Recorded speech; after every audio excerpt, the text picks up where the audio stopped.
বায়াত হওয়া কোনো জরুরি না। অনেকে বায়াত হওয়ার জন্য পাগল, কে বায়াত হবো, বায়াত হলাম আর সারা জীবন কোনো যোগাযোগই নাই, বা বছরে একবার যে উরুস করে আসলাম, কিংবা আটরশির মুরিদ। কেমন মুরিদ হলে বছরে একবার যায় যে গরু গরু খেয়ে আসে, হ্যাঁ, তাহলে কি হলো?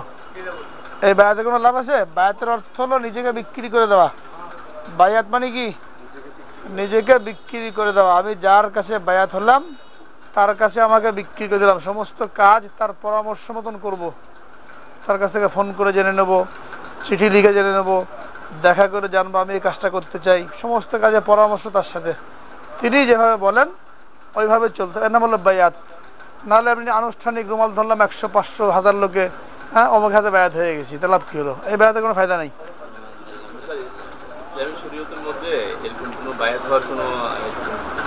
বায়াত হওয়া জরুরি একদম। নিজের ইসলাহ করার জন্য বায়াত হওয়া জরুরি। আল্লাহ রসুল সাল্লাল্লাহু আলাইহি ওয়াসাল্লামের কাছে সমস্ত সাহাবেরা বায়াত ছিলেন, যা কিছু করতেন তার সাথে পরামর্শ করে করতেন। এবং বিভিন্ন জায়গায় মহিলাদের কিছু বায়াত করতেন, রুমাল দিয়ে দিতেন, তারা রুমাল ধরে বায়াত করতো। এবং তারা এসে জিজ্ঞেস করতো, সাহাবারা এসে জিজ্ঞেস করতেন কি করবো না কি করবো। ওখান থেকে আসছে এটা, কারোর সাথে সম্পর্ক রেখে তার কাছ থেকে ইসলাহ করতে হবে। একাকার ইসলাহ হয় না, এটা জরুরি। এখন বায়াত এই অর্থ জরুরি যে তার সাথে পরামর্শ করে চলতে হবে। আর আমরা যেটা মনে করি যে বায়াত জরুরি মানে কারো কাছে রুমাল ধরে মুরিদ হওয়া, আর কোনো সারা বছর যোগাযোগ নাই। হায় হায় হায়, কি অবস্থা! জলদি গলা টিপে ধরেন, গলা টিপে ধরেন, একদম গলা টিপে ধরেন। তো বায়াত বলতে মানুষ যেটা মনে করে, অনেকে বলে বায়াত হওয়া জরুরি, যার কোনো পীর নাই তার পীর শয়তান। এটা ওই অর্থে ঠিক না। বায়াত হওয়া জরুরি মানে নাহলে শয়তান হয়ে যাবে, ওই অর্থে ঠিক না। এই অর্থ হলো জরুরি, ইয়া আইয়ুহাল্লাযীনা আমানুত্তাকুল্লাহ ওয়া কুনু মা'আস সাদিকিন। এখানে নির্দেশ দিয়েছেন আল্লাহকে ভয় করো, আর এই তাকওয়া পরিপূর্ণ অর্জন করার জন্য কি করতে হবে? কুনু মা'আস সাদিকিন, সৎ লোকদের সাথে থাকো। এই সৎ লোক বলতে বোঝানো হয়েছে হক্কানি পীর, মাশায়েখ, বুজুর্গানে কেরাম। কাজে এখানে ওই কোন দরবারের মুরিদ হলাম আর বছরে একবার যে উরুস করে আসলাম, এই বায়াতের কোনো অর্থ নাই। আবার যারা বায়াতকে অস্বীকার করে তারা ওই অর্থ অস্বীকার করে, কে বায়াতে কি লাভ, বছরে একবার যাবো গরু খেয়ে আসবো, তারা এই অর্থ অস্বীকার করে। আবার যারা জরুরি মনে করে তারা ওই অর্থ জরুরি মনে করে যে তার পীর নেই তার পীর শয়তান। কোনোটাই ঠিক না। মূল জিনিস হলো যে হাতে হাত রেখে বায়াত হওয়া কোনো জরুরি না, রুমাল ধরে বায়াত হওয়া কোনো জরুরি না। নিজের অবস্থা জানানোর জন্য কারোর সাথে ইসলাহি তাআল্লুক কায়েম করা, কারোর সাথে ইসলাহি তাআল্লুক কায়েম করা, এটা হলো জরুরি। সেখানে নিজের অবস্থা জানাতে হবে। এই জন্য এটা বলছিলাম না, মেসাল দৃষ্টান্ত বলছিলাম মুফতি শফি রহমতুল্লাহ আলাইহির অন্তরের রোগের ইসলাহ। এটা যে বই পড়ে একা একা হয় না, এটা কারোর সাথে সম্পর্ক রাখতে হয়। কি বলছিলাম মনে আছে ঘটনা? কারো মনে আছে না? বলি নাই? মুফতি শফি রহমতুল্লাহ আলাইহি ওনার মুরিদান ছিলেন, তারা নিজেদের অবস্থা জানাতেন। এক মুরিদের চিঠি লিখলেন যে হযরত, আমার রাগ খুব, আমার অহংকার আছে, অহংকার, আমার অহংকার তাকাব্বুর আছে, এটা দূর করার কি উপায়?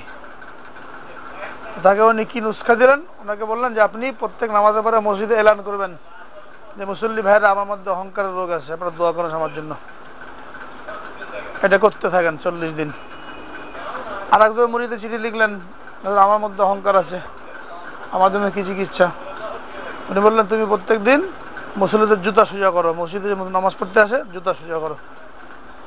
একই রোগ, দুজনকে 2 রকমের চিকিৎসা দিলেন। কেউ জিজ্ঞেস করলে বলেন যে লোককে এলান করতে বললাম ওই লোক সম্মানী ধনী মানুষ, তারা এলান করতে গেলে কোমর ভেঙে যাবে, অভিজাত লোক সমাজের, এই কথাটা এলান করতে গেলেই কোমর ভেঙে যাবে। তাকে যদি জুতা সোজা করতে দেওয়া হতো তখন বাড়তে পারো, আমি এত বড় হয়ে জুতা সোজা করেছি। অনেক লোক আছে না যারা মনে করেন তবলিগে যায়, উঁচু পর্যায়ের অফিসার, এখন সে হাড়ি পাতিল বহন করে। তো হাড়ি পাতিল বহন করার দ্বারা অনেকের ইসলাহ হয়, অনেকের অহংকার বাড়ে। ইসলাহ কিভাবে হয়? যে আমার কোনো দামি না, আমি নিজেকে মিটিয়ে দিলাম, আমি দারোগা, আমি এসপি, আমি ডিসি, তবলিগে আমি হাড়ি পাতিল বহন করি। আর কারোর এই হাড়ি বহন করার দ্বারা নফস মোটা হয়, আমি এত বড় এসপি একজন, আমি বহন করেছি। এটা এর দ্বারা কি হয় যে আমাকে দেখুক লোকেরা, অহংকার পয়দা হয়। তো এখানে ওই পরামর্শ করতে হবে যে আমার জন্য ইসলাহ কিসের মধ্যে, হাড়িবাতি বহন করার মধ্যে, নাকি রান্না করার মধ্যে, নাকি সাথীদের জুতা সোজা করার মধ্যে। ও নিজে নিজের ইসলাম প্রেসক্রিপশন বের করা যাবে না, বুঝে আসছে? অনেক একটা ভুল ধারণা আছে, তারা মনে করে তবলিগ করলে ইসলাহ হয়ে যায়। অনেক তবলিগের সাথী বলে যে আমাদের দাওয়াতিতে ইসলার জন্য যথেষ্ট, তবলিগ করলে ইসলাহ হয়ে যায়। এটা ভুল ধারণা। তবলিগ করলে ইসলাহ হয় না। তবলিগ করার সময় নফস আরো মোটা হয়, ঝগড়া লাগা। আমি 3-4, তুমি কয় চিল্লা দিয়েছো? আমি 10 বছর ধরে চিল্লা লাগাই, তুমি কয় চিল্লা দিয়েছো? তোমার সাথে পুরাতন আমি। এই মসজিদের মধ্যে মারামারি লাগা চিল্লা নিয়ে, কে বেশি চিল্লা দিল, আছে না ঘটনা এরকম? তো চিল্লা বেশি হয়ে আর নফস মোটা হয়ে গেছে। আর যে চিল্লা দিল না তাকে কি মনে করা হয়? তুচ্ছ মনে করা হয়, বলে চিল্লাই দেয় নাই কোনো। এটা কি জন্য হয়েছে? তো কোনো আলেমের সাথে সম্পর্ক না থাকার কারণে। এই জন্য এটা ভুল ধারণা যে তবলিগ করলে ইসলাহ হয়ে যায়, দাওয়াত দিলে ইসলাহ হয়ে যায়। তবলিগ করলে ইসলাহ হবে, দাওয়াত দিলে ইসলাহ হবে কখন? যখন এগুলো পরামর্শ করে করা হবে। হযরত মাওলানা ইলিয়াস রহমতুল্লাহ আলাইহ যখন কোনো ইজতেমা থেকে আসতেন বা চিল্লা দিয়ে আসতেন, তখন 3 দিন হয়তো কোনো মসজিদে ইতিকাফ করতেন অথবা কোনো বুজুর্গের খানকায় কাটাতেন। তখন বুজুর্গদের 3জন বুজুর্গ ছিলেন বড় ওই সময়। মানে আব্দুর রহিম রায়পুরি রহমতুল্লাহ আলাইহ ছিলেন, মানে রশিদ আহমদ গাঙ্গুহি রহমতুল্লাহ আলাইহ ছিলেন, হুসেন আহমদ মাদানী রহমতুল্লাহ আলাইহ ছিলেন। ওনার সময় এই 3 জন বড় বুজুর্গ, ওনার মুরব্বীও ছিলেন, উস্তাদও ছিলেন। তো উনি চিল্লা দিয়ে আসার পরে কিংবা কোনো ইজতেমা বয়ান টান করার পরে এসে এই 3 খানকার যেখানে ওনারা থাকতেন ওখানে এসে 3 দিন ইতিকাফ করতেন। কেন? যে আমি চিল্লা দেওয়ার কারণে আমার নফসের মধ্যে একটা রকম আমিত্ব ভাব আসতে পারে, যে তবলিগ করে আসলাম, সবর করে আসলাম। অথবা 40 দিন লোকের সাথে মেলামেশা হলো, এই মেলামেশার কারণে, মানুষের সাথে বেশি মেলামেশার কারণে অন্তরের মধ্যে একটা ময়লা জমে যায়। যত বেশি মানুষের সাথে মেলামেশা হবে অত বেশি কি হয়? অন্তরের মধ্যে কলুষতা আসে। তো 3 দিন কোন বুজুর্গের খেদমতে থেকে আপনি যত লোকের সাথে মিশবেন, কথাবার্তা শুনবেন, দুনিয়াবি আলোচনা হবে, তো মনের মধ্যে হবে না? তো হয়, বিভিন্ন জায়গায় সফর হয়, বিভিন্ন লোকের সাথে উঠা বসা হয়, তাদের কথার আসর, তাদের চিন্তার আসর আপনার মধ্যে পড়বে। আপনি যেমন লোকের সাথে বসলেন, আপনি ভালো কথা বললেন, তো তাদের সাথে বসলেন, উঠা বসা হলো, তো কত দুনিয়াদার মানুষ, কত ডিগ্রিওয়ালা মানুষ, কত পদওয়ালা মানুষ থাকে না? তো কিছু না বললেও ওদের সাথে বসলেও একটা আসর কি হয়? অন্তরের মধ্যে আসে। সোহবতে সলে তোরা সলে কোনা, সোহবতে তলে তোরা তলে কোনা। সংসর্গটা এমন জিনিস, কিছু না বললেও তার আসর হয়। যেন বলো বুজুর্গদের মধ্যে বসে থাকো, চেহারার দিকে তাকিয়ে থাকো, কথা শোনো, কিচ্ছু বলতে হবে না। এরকম যদি বসে থাকে 40 দিন, এতে ফায়দা হবে। কেন ফায়দা হলো? কোনো কথাই তো বলিনি আমি, তার দিকে তাকিয়ে দিয়েছি বা তার কথা শুধু শুনেছি, এই সংসর্গ। তাহলে আমার চিল্লা দিলেন, কত লোকের সাথে মেলামেশা হলো, কত লোকের সাথে উঠা বসা হলো, বিভিন্ন চিন্তাধারার লোকজন আছে না, এর কারণে অন্তরের মধ্যে এটা জমে যায়। ওনারা এটা করতেন। হযরত মাওলানা ইউসুফ রহমতুল্লাহ আলাইহ উনি এই কাজটা করতেন, যে ওই ওনার সময় ছিলেন মাওলানা ইউসুফ রহমতুল্লাহ আলাইহ, ওনার সময় ছিলেন শাহ আব্দুল কাদের রায়পুরি রহমতুল্লাহ আলাইহ, খলিফা শাহ আব্দুল কাদের রায়পুরি রহমতুল্লাহ আলাইহ। আর ছিলেন মিলাটের মধ্যে মাওলানা বদরে আলম মেরাটি ছিলেন, মাওলানা আশিক এলাহি মেরাটি ছিলেন, আর সাহারানপুরের শাইখুল জাকির রহমতুল্লাহ আলাইহ ছিলেন। তো এনাদের কাছে শোনা সময় কাটাতেন। এই জন্য তো যদি নাকি তবলিগ করলে ইসলাহ হয়ে যায়, চিল্লা দিলে ইসলাহ হয়ে যায়, তো তবলিগের বড় বড় আমির যারা, ওনারা মৃত্যু পর্যন্ত কোনো না কোনো শায়েখের শরণাপন্ন ছিলেন, তাদের সাথে সম্পর্ক ছিল, তাদের সাথে পরামর্শ করে কাজ করতেন। বুঝে আসছে না? এই জন্য যারা আমরা তবলিগ করি, আমাদের বেশি দরকার কি? কোন হক্কানি আলেমের সাথে সম্পর্ক রেখে নিজের অবস্থা জানানো, তিনি যেভাবে পরামর্শ দেন। হ্যাঁ, যদি এরকম তবলিগ বিরোধী হয়, কোনো শায়েখ তবলিগ পছন্দ করে না, সেখানে যাওয়ার দরকার নেই। যারা তবলিগ মহব্বত করে, তবলিগকে সাপোর্ট করে, সবাই এখন যে উদ্বুদ্ধ করে, এরকম কারোর সাথে সম্পর্ক রেখে নিজের ইসলাহ করতে হবে, তাহলে ইসলাহ হবে। নাহলে পরে ওই চিল্লা গুনবে, কতগুলো চিল্লা দিলাম, এবার অন্যের উপরে টেক্কা লাগাবে। হ্যাঁ, আমাদের মসজিদে দেখি মাশাআল্লাহ দিন সকালে মাশাআল্লাহ হয়, যারা মুরব্বী আছে মাশাআল্লাহ প্রায় লাগে ঝগড়া, গরম, আমি প্রবীণ, বয়স বেশি, বেশি চিল্লা দিয়েছি, এত কুরবানি করেছি। হ্যাঁ, কথাবার্তা বলতে এরকম ফুটে ওঠে, প্রায় দিন এরকম লাগে। 2 মুরব্বী আছে, দুজনের মধ্যে প্রায় দিন কথা কাটাকাটি হয়। একজনের কথা আরেকজনে কাটতে শুরু করে, আমার টাকা বানা হলো না। কারণ কি? দুজনে কারো আলেমের সাথে সম্পর্ক নেই। তবলিগ করে যাচ্ছে, বিদেশ সফর করেছে, কিন্তু কোনো আলেমের সাথে সম্পর্ক নেই। এটা পরীক্ষিত বিষয়, এই জন্য সম্পর্ক রাখতে হবে, নাহলে নিজের নফস মিটবে না, আরো মোটা হবে। যত বেশি সফর হবে, যত বেশি বিদেশ সফর হবে এত বেশি নফস কি হবে, আরো মোটা হবে, জরুরি। তাকাব্বুর, এই তাকাব্বুরের কথা বলছে এখানে 8 নম্বর মাইলা। আল্লাহ রাব্বুল আলামিন ইরশাদ করেছেন অহংকারী লোকদের পরিণাম অত্যন্ত শোচনীয়। আরো বলেছেন বড়ত্ব আমার একার অধিকার, যারা এর বেশির দাবিদার হবে আমি তাদেরকে ধ্বংস করব। হাদিসের মধ্যে আসছে কারো হৃদয়ে কণামাত্র অহংকার থাকলেও সে বেহেশতে যাবে না। যারা ধন ও সম্মান অধিকারী হয়েও লোকদের সঙ্গে নম্র ব্যবহার করেন তারা আল্লাহর নিকট উচ্চ পদের অধিকারী, দুনিয়াতেও সম্মানিত আখিরাতেও সম্মানিত। টাকা পয়সা আছে, একজন মন্ত্রী, একজন এমপি, প্রেসিডেন্ট, সে যদি বিনয়ী হয় এর দাম আল্লাহ পাকের বেশি। কার তুলনায়? এর ফকিরের তুলনায়। ফকিরের তো উপায় নাই বিনয়ী না হয়ে, সেটা বিনয়ী হতেই হবে। কিন্তু একজন পদমর্যাদাওয়ালা সে যখন বিনয়ী হয় এটা আল্লাহ পাক কি করেন? বেশি পছন্দ করেন। সৎ গুণাবলীতে অন্যের তুলনায় নিজেকে শ্রেষ্ঠ মনে করাকে অহংকার বলে। অহংকার কাকে বলে? সৎ গুণাবলীতে অন্যের তুলনায় নিজেকে শ্রেষ্ঠ মনে করা। আমার এই যোগ্যতা আছে, আমার এই মেধা আছে, আমার এই পদ আছে, আমার এই টাকা আছে। আরবি ভাষা থেকে তাকাব্বুর বলা বাহুল্য, মানুষের মনে এমন ভাবের উদয় হলে স্বভাবতই আত্মশিলাকা বৃদ্ধিপ্রাপ্ত হয়। আত্মশিলাকা মানে আত্মহংকার, আত্মগরিমা, নফস ফুলে ওঠে, মোটা হয় এবং পদে পদে অহংকারের নিদর্শন প্রকাশ পেতে থাকে। এক নেতা ছিল জাহেলিয়াতের যুগে, রাস্তাতে হেঁটে যাচ্ছে লুঙ্গির গোড়ালির নিচে, হ্যাঁ তাই না? বড় নেতারা হাঁচড়াতে হাঁচড়াতে একটা বাঁশের চটা থাকে না ছোট, রাস্তার মধ্যে পড়েছিল, কাপড়ের সাথে আটকে যায়। তো আস্তে করে নত হয়ে ওটাকে ছাড়াও, ও নত না হয় মারিস এক ঝাড়া, এরকম নেতা মানুষ এক ঝাড়া মারলে কি হয়েছে, ওই কাপড় থেকে খুলে পায়ের মধ্যে বিঁধে গেছে। বাঁশের চটাটা কি হয়েছে? পায়ের মধ্যে বিঁধে একদম জখম পুরা, বাস ওর থেকে বেড়ে গেছে। সামান্য একটু আঘাতের কারণে কি হতে পারে? ক্যান্সার হয়ে যায়, মরে যায়। এমন বেঁধে বিঁধেছে রগে যায়, রগ কেটে দিয়েছে, ঝাড়া মেরেছে জোরে, আর লুঙ্গি থেকে ছেড়ে রগের মধ্যে আটকে গেছে। রগের মধ্যে আটকে গেলে কি হবে? আছে মানুষ, রগ কেটে গেছে। অহংকার। হাদিসের মধ্যে আছে মান তাওয়াযা লিল্লাহ রাফাহুল্লাহ, যে তাওয়াজু করে আল্লাহ পাক তাকে উঁচু করেন। আমান তাকাব্বারা ওয়াজাহুল্লাহ, যে তাকাব্বুর করে আল্লাহ পাক তাকে কি করেন? পাস্ট করেন, নিম্ন করেন। এরপরে বলা হয়েছে ফাহুয়া ফি আয়ুনিন নাস ফাহুয়া ফি আইনিহি কাবীর ওয়া আয়ুনিন নাস সাগীর, যে অহংকারী সে নিজের কাছে নিজেকে বড় মনে হয়, অনেক বড় কিছু, কিন্তু মানুষের চোখে সে কি হয়? ছোট হয়। কেমন ছোট? হাত্তা লাহুয়া আহওয়ানু মিন কালবিন আও খিনজির, কুকুর আর শুকরের চাইতেও কি হয়? নিকৃষ্ট হয়ে যায়। ওই লোককে মানুষে কুকুর আর শুকরের চাইতেও কি মনে করে?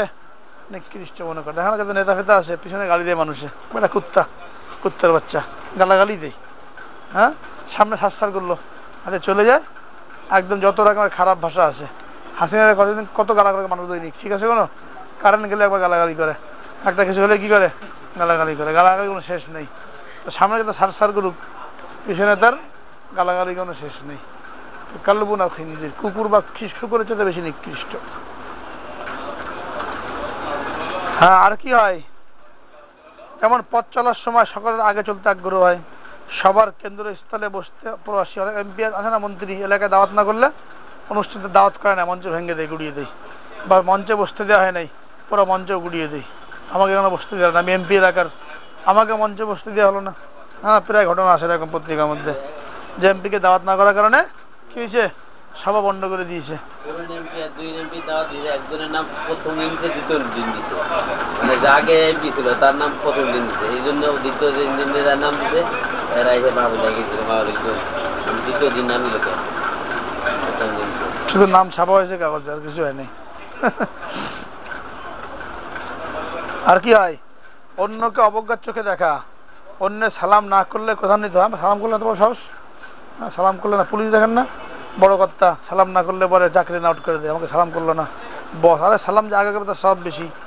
হ্যাঁ, আল বাদি বিস সালাম বারিউম মিনাল কিবির, যে আগে সালাম করে সে অহংকার মুক্ত, যে আগে সালাম করে কি অহংকার মুক্ত। তাই অহংকার আলামত সালাম না করা। কেউ উপদেশ দিলে ভুরু কুঞ্চিত করে অবহেলা করা, উপদেশ দিলে পছন্দ না, আমাকে উপদেশ করে, হ্যাঁ এত বড় সাহস, ভুরু কুঞ্চিত। আল্লাহ রসুলের যুগে এক লোকে বাম হাতে পানি খাচ্ছিল। কি করেছিল? বাম হাতে পানি খাচ্ছিল। রসুলাম বললেন ডান হাতে পানি খাও, বাম হাতে পানি খেতে হয় না। যে উপদেশ দিল পছন্দ হয় না। নেতা ছিল মনে হয়, মুনাফিক ছিল। হ্যাঁ, কেমন ডান হাতে খেতে পারিনি আমি, ডান হাতে খেতে পারি না। আল্লাহ রসুল বলেন ঠিক আছে, খেতে না পারো নাই পারো। এরপর আর কি হয়েছে, ডান হাত আর মুখ পর্যন্ত তুলতে পারে না, যখন জীবিত ছিল শক্ত, মুখ পর্যন্ত আনতে পারতো না, আর শক্ত হয়ে রয়েছে। উপদেশটা পছন্দ হয় না।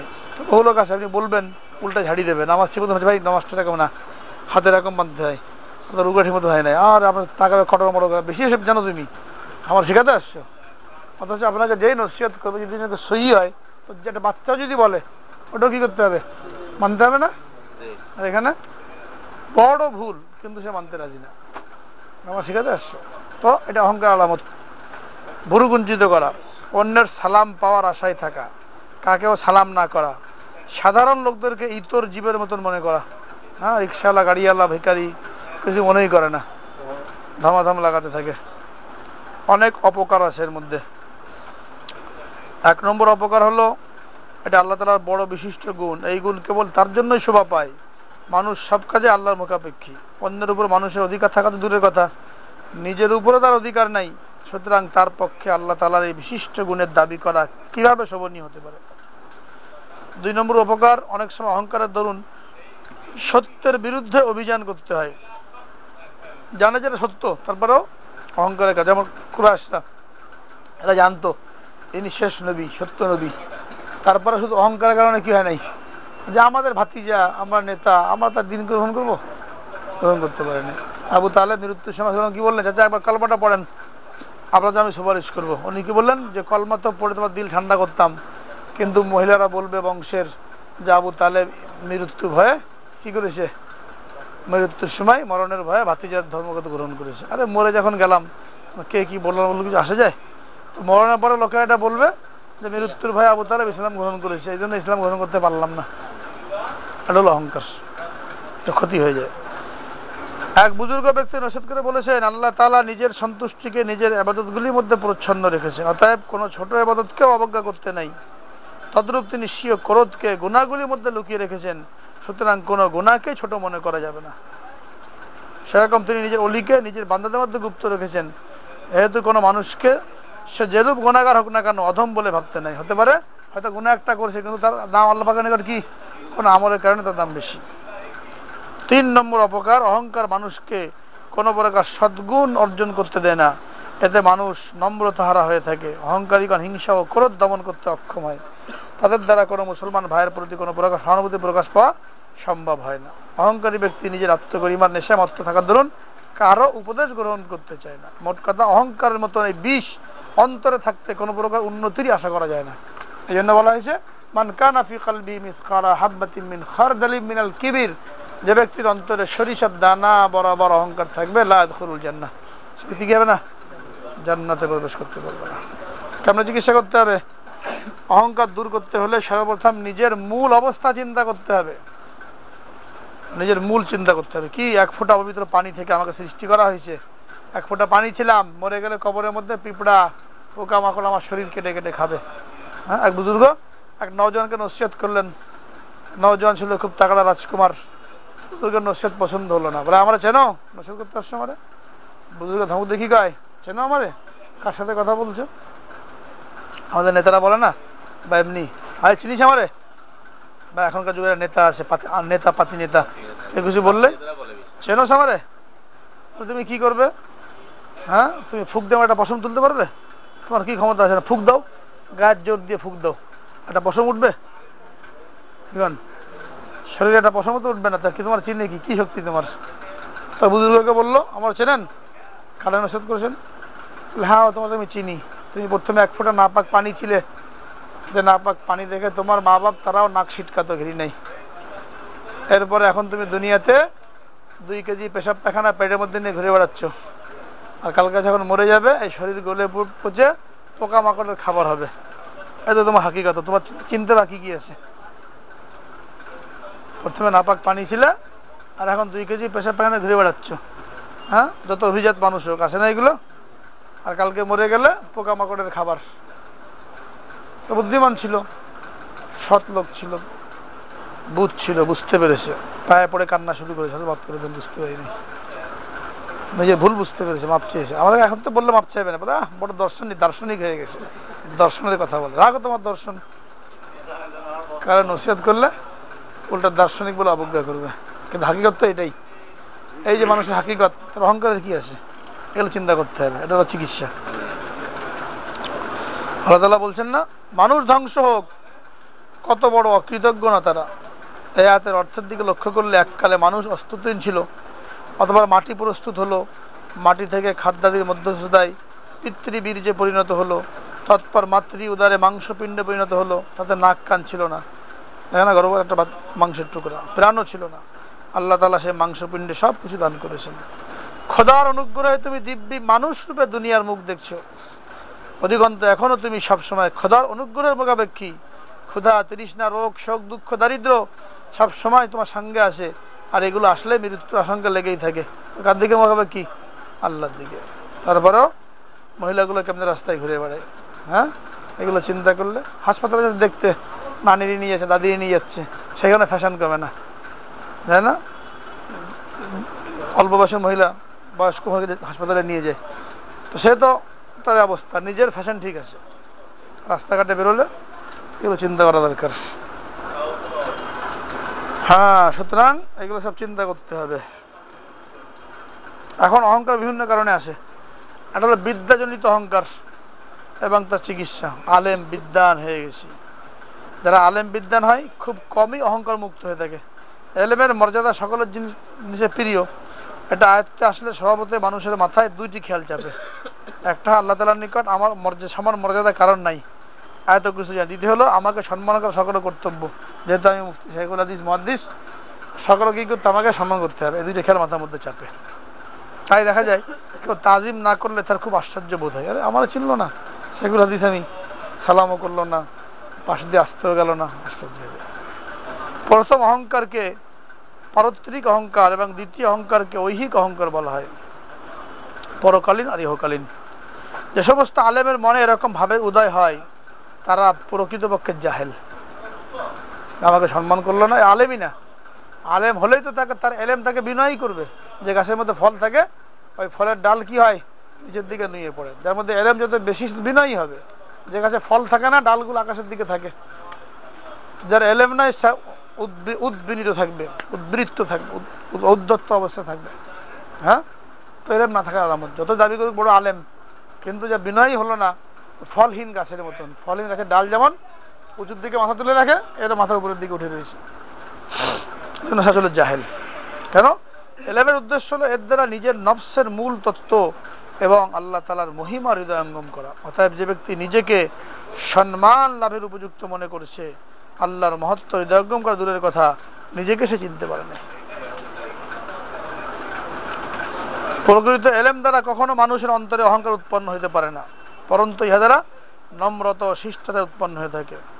হাদিসের মধ্যে আসছে, মুসলমানদের সঙ্গে নম্র ব্যবহার করো। আর আসছে, এমন লোকও পয়দা হবে যারা কোরআন পাঠ করবে, কিন্তু কোরআন তাদের জিহ্বার আগায় থাকবে, ভিতরে প্রবেশ করবে না, তাদের হৃদয়ে কোরআনের কোনো প্রভাব প্রকাশ পাবে না।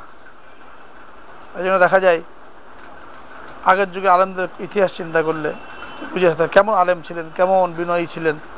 আকাবেদের জীবনী পড়তে হয়, আকাবেদের জীবনী আর মালফুজাত।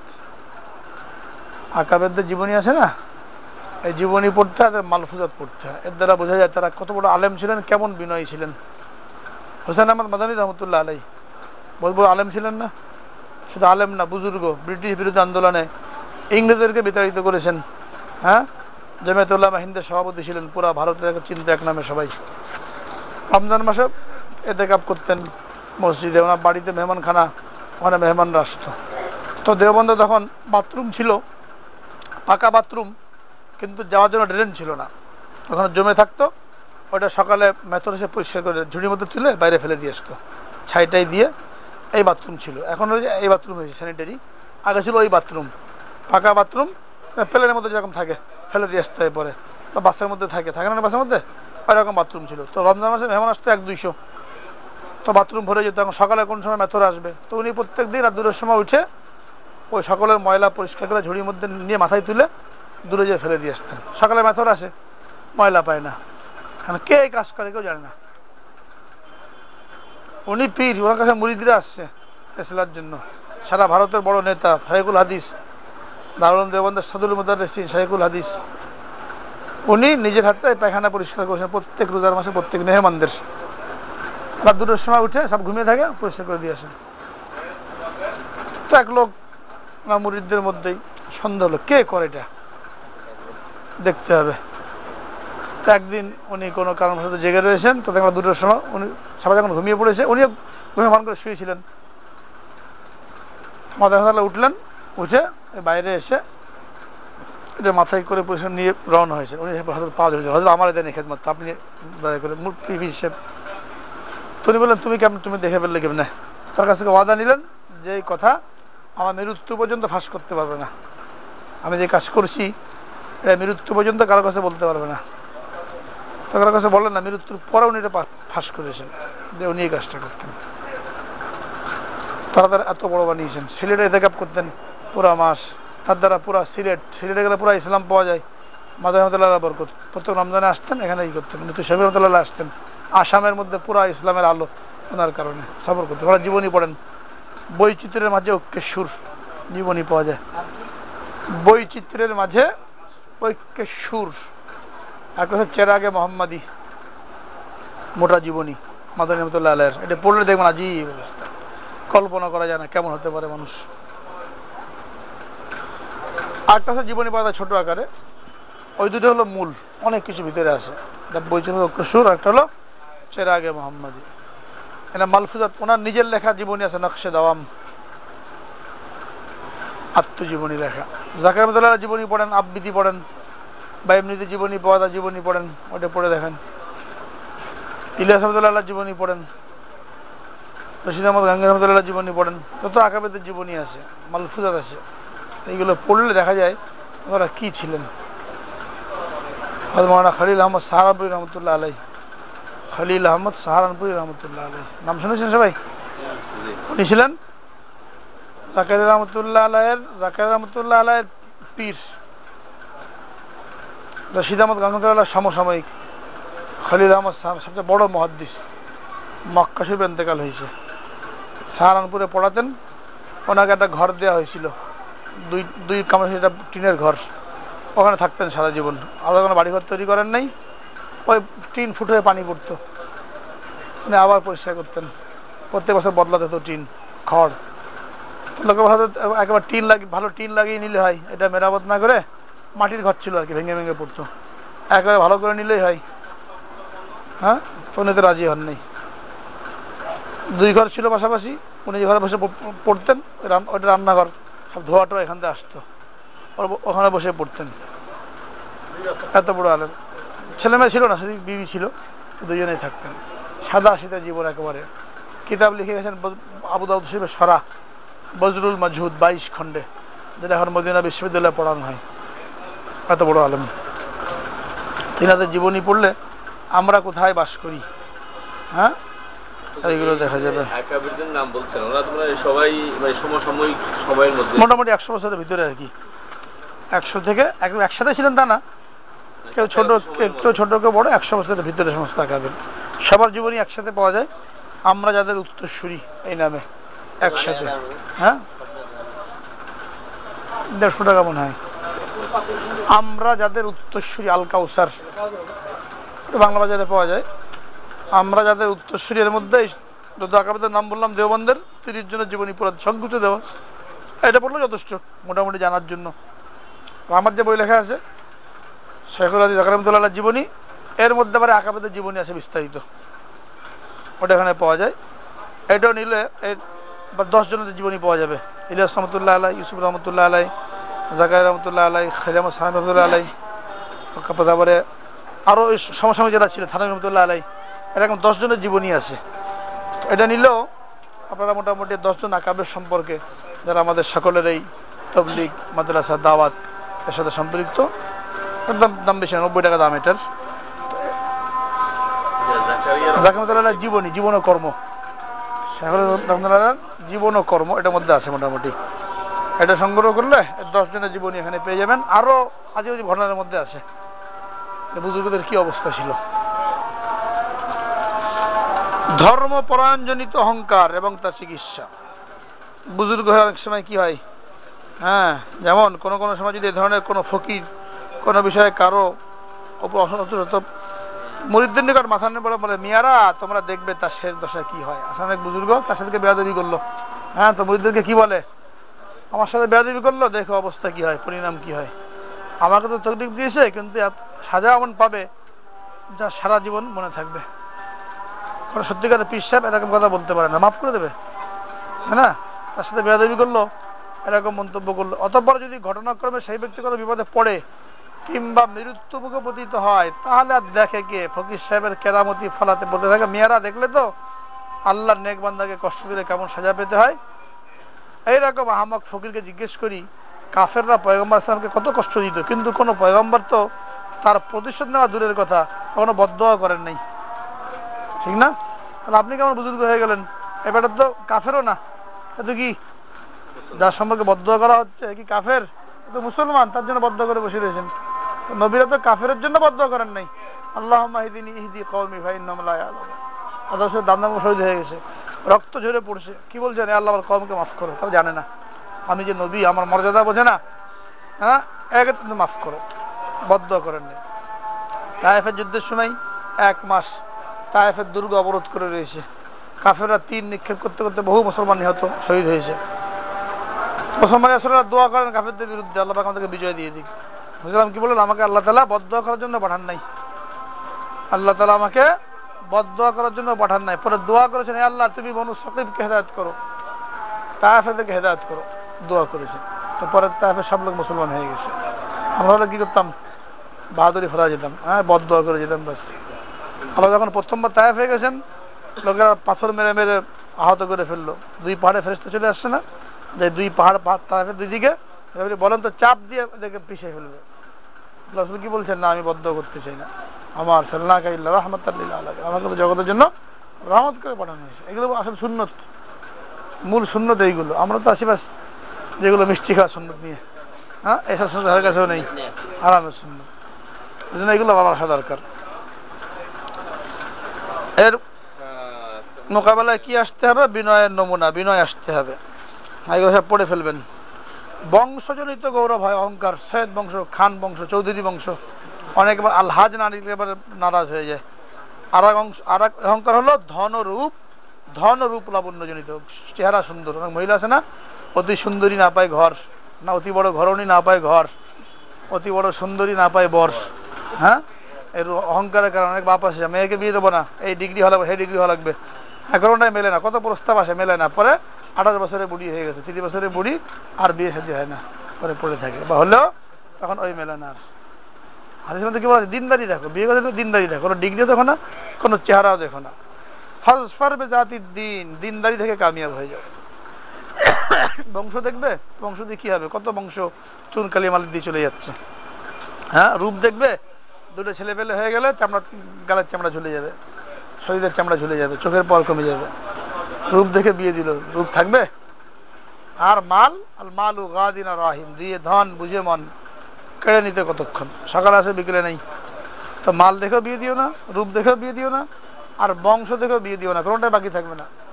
বরং কি করতে হবে, ফাজফার বিজাতিদ দ্বীন, দিনদারি থাকবে, বিরুদ্ধ হয়ে যাবে, তখন স্বামী স্ত্রীর মধ্যে মহব্বত অটুট থাকবে। যত বয়স বাড়বে মহব্বত বেশি থাকবে। কি কর, মহব্বত আছে না? হ্যাঁ, মহব্বত বাড়তে থাকবে। আর দুনিয়াদারি দেখবে, রূপ দেখবে, রূপ দেখে বিয়ে করেছিল, 2টা বাচ্চা হয়ে গেছে, ভালোবেসে বিয়ে করে, দেখে না লাইন কাটায় 1 মাস থাকে। যারা ভালোবেসে বিয়ে করে, এই ছাত্রছাত্রী বিশ্ববিদ্যালয় কলেজে পড়ে, 1 মাস পরে যৌতুক নিয়ে আসে, এনো সে না কেন, মধু খাওয়া শেষ, এখন 1 মাস পরে আর মহব্বত শেষ। কেন? দিনদারি দেখে না, বেশিরভাগ তো মারা যায় 1 মাসে, বেশি দেখে না, বা 1 বছর 2 বছর, যার জন্য সব জান জীবন দিয়ে দিলাম, এখন যৌতুক দাবি করে, যৌতুক নিয়ে আসতে হবে, শেষ। এই জন্য ফাজফার বিজাতিদ দ্বীন, দিনদারি দেখো। এক বুজুর্গ মুরিদ ছিল একজন, এই মুরিদ এক মহিলার উপর আশেক হয়ে গেছে। এখন বুজুর্গের কাছে আসেও না, নামাজ কালামও মন বসে না, জিকির সকলের মধ্যে নেই। তো খবর দিলেন কি গেল কই, সলিমুদ্দিন কলিমুদ্দিন দেখা পাওয়া যায় না। তো লোকের ভালো, সে তো ওই মহিলার উপরে আশেক, তারা মহব্বত এমন পাগল পাড়া হয়ে গেছে, এদিকে আর খবর নেই। তো উনি কি করলেন, চিকিৎসা দিতে হবে, কেমনে ওয়াজ করলে কাজ হবে না। এখানে ওই মহিলার কাছে জামালগোটা পাঠালেন, জামালগোটা ছিলেন, এখানে পায়খানা হয়, জামালগোটা দেওয়ার পরে ব্যাস পাতলা পায়খানা শুরু হয়েছে, একটা বালতির মধ্যে জমা করো, যত পায়খানা হয় বালতির মধ্যে জমা করো। দরবার যদি পায়খানা হয় তো চেহারা কিছু থাকবে, আর চোখ ভিতরে চলে যাবে না, চামড়া ঢিল হয়ে যাবে। তো দরবার পায়খানা হওয়ার পরে বালতির মধ্যে জমা করেছে। এরপরে ওই মহিলাকে নিয়ে আসছে নিজের কাছে, আর ওই মুরিদকেও নিয়ে আসছে, এনে বলছে ওই পায়খানার বালতি সামনে দিয়েছে, হ্যাঁ এই যে তোমার মাহবুবা, তোমার প্রেমিকা, ইয়ে কারণ পাশে তো মহিলা ওর দিকে তাকায় না, তাকাও না কি জন্য, ওদিকে তাকাও, ওদিকে তাকায় না, তোমার প্রেমিকা এই যে বালতির মধ্যে, বালতি খুলে দিয়েছে, নাকে হাত দিচ্ছে। কি ব্যাপার? এইগুলো তো শরীরের মধ্যে ছিল, এই পানিগুলো ছিল, এইগুলোর কারণে শরীরের মধ্যে চাকচিক্য, চেহারার মধ্যে জৌলুস ছিল, বের হয়ে গেছে সব, ওদিকে তাকাতেও মন চায় না। হ্যাঁ, তো কারো মহব্বত করেছে, এই পায়খানারও মহব্বত করেছে। তো বুঝে আসছে এক কথায়, এক কথায় ইসলাম হয়ে গেছে। এ হলো হাকিকত। ওই জন্য রূপ লাবণ্য, এই কারণে কোনো অহংকার না আসা উচিত। অ্যাক্সিডেন্ট হয়ে গেলে সব শেষ, অ্যাসিড মেরে দেয়। হ্যাঁ, 9 নম্বর ময়লা খোদ পছন্দি, নিজেকে ভালো মনে করা। এটাকে কি বলা হয়? উজব বলা হয়, উজব, নিজেকে ভালো মনে করা। আল্লাহ রাব্বুল আলামিন ইরশাদ করেছেন, নিজেকে নিজে পবিত্র দোষমুক্ত মনে করো না। নিজেকে নিজে ভালো মনে করা কাফেরদের স্বভাব পায়। হাদিসের মধ্যে আসে খোদ পছন্দি মানুষকে অধপতিত করে। নিজে সব কিছু যা করি এটা ভালো, অন্যটার মধ্যে দোষ খুঁজে বেড়ায়, সমালোচনা খুঁজে বেড়ায়, আর নিজে যা করি এটাকে ভালো মনে হয়। বিশির ইবনে মানসুর এক দরবেশ ছিলেন, নামাজ পড়ছিলেন, তার অভ্যাস মতো অনেকক্ষণ তার নামাজ সমাপ্ত হলো। ফিরে দেখেন এক ব্যক্তি বসে তার প্রতি লক্ষ্য করছে। তিনি ভাবলেন হয়তো লোকটি আমাকে খুব সুফি মনে করবে, অধিকন্ত আমারও মনে অহংকার আসতে পারে। এই ভেবে তিনি লোকটিকে বললেন, আমার লম্বা নামাজ দেখে ভুল ধারণা করো না। শয়তান তো 1000 বছর খোদার বন্দেগী করেছিল, কিন্তু তার শেষ দশা কারো অজানা নয়। এটা বলে নিজের মনকে কি করলেন, ক্লিয়ার করলেন। আমার নামাজটা দেখে ফেললো, মনে মনে খুশি হয়ে যায়। খোদ পছন্দি আর তাকাব্বুরের মধ্যে পার্থক্য আছে। খোদ পছন্দি এটা তাকাব্বুরের একটা শাখা। তাকাব্বুর হলো অন্যের তুলনায় নিজেকে বড় মনে করা, আর খোদ পছন্দি হলো অন্যের দিকে না দেখে নিজের মহতী গুণের মালিক বলে নিজেকে ধারণা করে বড় মনে করা। এটাকে কি খোদ পছন্দি বলা হয়। যা করি এটা ভালো মনে হয়, কাজে কেউ কোনো ভুল ধরলে তার উপরে কি হয়, নারাজ হয়ে যায়। আত্মকর্ম চিকিৎসা কি? এটা মানসিক রোগ, চিকিৎসা করা জরুরি। বল, বুদ্ধি, রূপ, লাবণ্য প্রভৃতি আত্মবর্ধিত গুণগুলিতে গৌরব অনুভূতি হলে ভাববে এই গুণগুলিতে আমার তো কোনো কৃতিত্ব নাই, কেবল আল্লাহ অনুগ্রহ এগুলো আমার উদ্দেশ্যে আসছে। কারণ আল্লাহ যখন দিলেন আল্লাহ তারা নিয়ে নিতে পারেন এক্ষুনি। হ্যাঁ, চোখ আছে, আমার চোখ চলে যেতে পারে, হাত আছে, হাত চলে যেতে পারে, এখানে ওটা মনে করার কোনো কারণ নেই। এইভাবে চিকিৎসা করতে হবে। আর 10 নম্বর ময়লা, যেটা সবচেয়ে মারাত্মক, এটা হলো রিয়া, লোক দেখানো। মধ্যে আসছে এমন নামাজীদের প্রতি ধিক্কার যারা নামাজের প্রতি মন লাগায় না এবং লোক দেখানো ইবাদত করে। ফাওয়াইলুল লিল মুসাল্লিন আল্লাযীনা হুম ফি সালাতিহিম হুম আন সালাতিহিম সাহুন। রিয়াকারী আমার মারাত্মক রোগ। কিয়ামতের দিন 3 ব্যক্তিকে হাজির করা হবে। একজন হবে শহীদ, একজন আলেম, একজন দানশীল। কি জন্য করেছিলে? তোমাকে খুশি করার জন্য। বলবে না, আমাকে খুশি করার জন্য না, মানুষে তোমাকে দানশীল বলবে, হাতেম তাই বলবে। বলা হয়েছে দানবীল, দানশীল। এখন আমার কাছে কিছু বর্ণনা নেই। হাদিসের মধ্যে আসছে, যাকে দেখানোর জন্য দান করেছিল, ইবাদত করেছিল রিয়া, তার কাছ থেকে বদলা নেওয়ার জন্য বলা হবে। যাকে দেখানোর জন্য করেছিল তার কাছ থেকে বদলা নিয়ে আসো। তো কেউ কাউকে বদলা দিতে পারবে? যেন রিয়া সবচেয়ে মারাত্মক। রিয়া কয় প্রকার? 6 প্রকার। অঙ্গ প্রত্যঙ্গের রিয়া। দ্বিতীয় হলো নিজেকে দরবেশ প্রকাশ করার জন্য মাথা ঝুঁকিয়ে থাকা। হাসপাতাল এরকম আছে একদম, কত বড় বুজুর্গ, অন্তরের মধ্যে অহংকার ভরা। হ্যাঁ, মানুষের সামনে গেলে একেবারে খুব বুজুর্গ সুফি, হায়দার বাবার মতন। হায়দার বাবা আছেন একজন। তৃতীয় প্রকার আকৃতি ও বেশ সংক্রান্ত রিয়া। মোটা কাপড় পরিধান করা, খুব উঁচু করে পায়জামা, এই পর্যন্ত পায়জামা তুলে রেখেছে একদম, কত না বুজুর্গ দেখলে মনে হয়, কিন্তু রিয়া, লোক দেখানোর জন্য। ময়লা গ্রন্থযুক্ত কাপড় ব্যবহার করা। 4 নম্বর কথাবার্তা সংক্রান্ত রিয়া। হ্যাঁ, অনেক ওয়াজ, ব্যবসায়ী বক্তা আছে, ওয়াজ আছে, নানা রকম ভঙ্গিমা, অঙ্গ চালনা সহকারে ওয়াজ করে থাকে। কখনো উঁচু স্বরে, কখনো আস্তে আওয়াজ করে দিল, কখনো কাঁদো কাঁদো ভাব করলো। হ্যাঁ, কখনো আবার গলে যাচ্ছে একেবারে, আয় হায়। আর এরকম ওয়াজ করে নাকি? ওয়াজ করে একভাবে কথা বলবে। হ্যাঁ হ্যাঁ, ব্যবসায়ী ওয়াজ। এই গলা সপ্তাহ বছরে নিয়ে গেল, আবার নিচে নিয়ে আসলো, আবার কান্দের ভান করলো। হ্যাঁ, আবার 10,000 টাকা না দিলে পরে আবার ওয়াজ করতে 10,001 টাকা দিতে হবে। অনেক অফিস খুলে বসে, আবার সেক্রেটারি আছে, প্রাইভেট সেক্রেটারি, তার কাছে বুকিং দেওয়া লাগে। তার কাছে অগ্রিম মানি বুকিং দিয়ে আসতে হয়। এটা রিয়া, কথাবার্তার মধ্যে রিয়া। পঞ্চম প্রকার ইবাদতের মধ্যে রিয়া, নামাজের মধ্যে অধিকক্ষণ কিয়াম করা, রুকু সেজদায় গৌণ করা। তোমার সবাই কি এগুলো আছে? এখনগুলো যে টাকা বুকিং দিয়ে আসতে হবে? হ্যাঁ, এখনই তো জমজমাট। হ্যাঁ। 6 নম্বর হলো নিজের শিষ্য মুরিদের আধিক্য এবং ওস্তাদ পীরের বেশি রকম আলোচনা করার মধ্যে রিয়া। আমার এত উস্তাদ, আমার এত উস্তাদ, 500 টাকা হাদিস পড়েছি আমি, আমার এত ছাত্র, আমার এত মুরিদ, আমার এত পীর, এইগুলো আলোচনা করা। এত কথা বলা কি দরকার? কি আছে না আছে মানুষ দেখতেই পাচ্ছে, তাই না? আমার আমল দ্বারা প্রমাণিত হয়ে যাবে। এজন্য এই সমস্ত কথা এটা রিয়ার মধ্যে পড়ে। রিয়াকারী হারাম, 2 কারণে হারাম। প্রথম কারণ হলো লোকদেরকে ধোঁকা দেওয়া হয়, আর দ্বিতীয় কারণ হলো রিয়াকারীতে আল্লাহর সঙ্গে বেয়াদবি করা হয়। কি করা হয়? বেয়াদবি করা হচ্ছে। 2 কারণে রিয়া হারাম। এখন এটা সব পড়ে ফেলেন আপনারা, এখনো পড়া দরকার না, মানে পড়ার জন্য এটা পড়ে চিন্তা করতে হবে নিজের অবস্থা, যে আমার মধ্যে এই জিনিসগুলো আছে কিনা। হ্যাঁ, দূর করার জন্য চেষ্টা করতে হবে। আল্লাহ তৌফিক দান করেন। হ্যাঁ, যদি ইনি মরে যান বা এখান থেকে আপনার দূরে থাকার কারণে যোগাযোগ করা সম্ভব হয় না, তখন একেবারে রুজু করতে হবে। এখানে গেলাম, কখনো এখানে গেলাম, 2 ঘাটে পানি খেলাম, এটা করা যাবে না। দুজনের চিকিৎসা 2 রকমের। ডাক্তার দেখায় মানুষে, একজনকে দেখায় তার চিকিৎসা চলা অবস্থায়, ওই ওষুধ বহাল থাকা অবস্থায় আরেকজনের কাছে যায়, বরং যদি যেতে যায় চিকিৎসা ওষুধ শেষ করে তারপরে যায়। এখানে কোনো কাজ হলো অন্য জায়গায় যায়। তাহলে এখানে কাজ হয় তাহলে অন্য জায়গায় যাওয়া যাবে না, রুজু করতে হবে তখন, এটা বাদ দিয়ে ওখানে যেতে হবে। ওই তো সেটা বললাম যে ওখানে যোগাযোগ করা সম্ভব না, জানিয়ে দিলে ভালো। তখন উনি পরামর্শ দেবেন। উনি যদি সত্যিকারের পীর হয়ে থাকেন, উনি বলবেন যে আপনি আপনার এলাকায় অমুকের সাথে রুজু করেন, উনি বলে দেবেন। তখন ওটা পরামর্শ করবেন যে এখন তো এই অবস্থা, কি করতে পারি।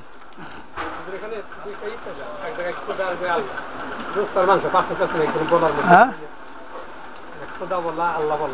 খুদা হলো ফার্সি শব্দ, আল্লাহ হলো আরবি শব্দ, এমনি কোনো অসুবিধা নেই। না না, আল্লাহ আরবি, আরবি বলাই ভালো। না, পার্থক্য নেই। বাকি বলা ওটা বলে হিন্দুরা মায়ের অংশ, গরুর অংশ মনে করে ওখান থেকে মাংস আসছে। আমার আপনার যদি ওই আকিদা না থাকে তাহলে মাংস বললে অসুবিধা কি? বাকি হলো একটা কৃষ্টি বলে কথা আছে, সংস্কৃতি বলে কথা আছে। আমরা মুসলমান ইসলামী শব্দ ব্যবহার করার চেষ্টা করবো, এই জন্য গোশতই বলবো, মাংস আর বলবো না এখানে। আমরা এখন কার সাথে মানে ওটা আমাদের হাদ্দাত খলিফা আছেন, আব্দুর রহমাতুল্লাহ আলাইহি খলিফা বাংলাদেশে 25 জন আছেন।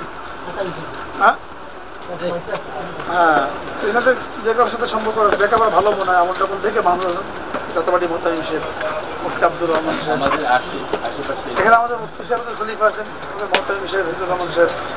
ওনারা এখন চিঠি লিখে আমাদের সম্পর্ক আছে, চিঠি লিখে দিয়ে যায়, জবাব লিখে দেন।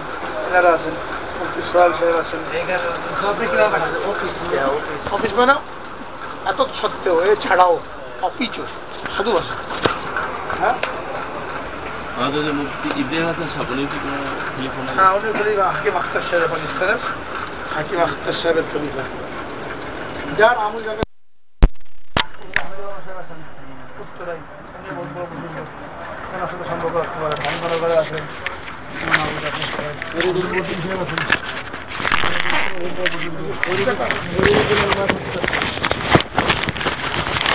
ভালো। তবে আমাদের রাজনৈতিক কালার হয়ে গেছে, রাজনৈতিক কালার হওয়ার কারণে সরকারের দালালি, সরকারের দালালি চলছে এখন। শেখ মুজিবের শ্রাদ্ধ, তারপরে